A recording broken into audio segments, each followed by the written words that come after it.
بسم اللہ الرحمن الرحیم۔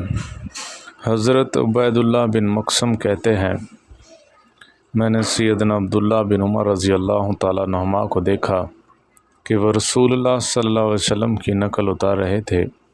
رسول اللہ صلی اللہ علیہ وسلم نے فرمایا، اللہ تعالیٰ آسمانوں اور زمینوں کو اپنے ہاتھوں میں پکڑ لے گا اور کہے گا میں اللہ ہوں، پھر انگلیوں کو کھولے گا اور بند کرے گا اور کہے گا کہ میں بادشاہ ہوں۔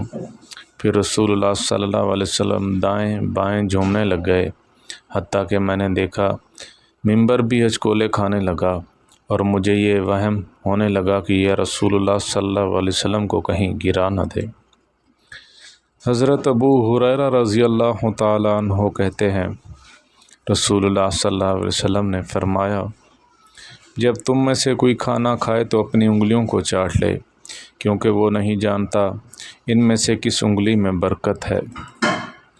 حضرت جابر رضی اللہ تعالیٰ عنہ سے روایت ہے، نبی کریم صلی اللہ علیہ وسلم نے فرمایا، جب تم میں سے کوئی کھانا کھائے تو نوالا گر جائے تو اس میں جو ناپسند ہو اسے ہٹا دے، پھر اسے کھا لے، اسے شیطان کے لیے نہ چھوڑے۔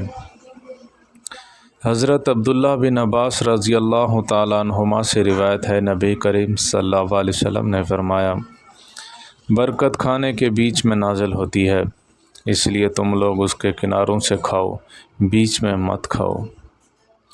ام المؤمنین حضرت عائشہ صدیقہ رضی اللہ تعالیٰ عنہ سے روایت ہے کہ نبی کریم صلی اللہ علیہ وسلم نے فرمایا، جس گھر میں کھجور نہیں اس گھر کے لوگ بھوکے ہیں۔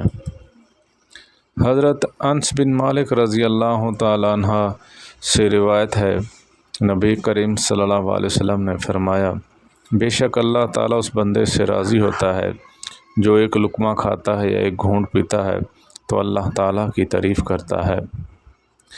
اللہ تعالیٰ ہم سب کو عمل کرنے کی توفیق عطا فرمائے۔ وآخر دعوانا الحمد للہ رب العالمین۔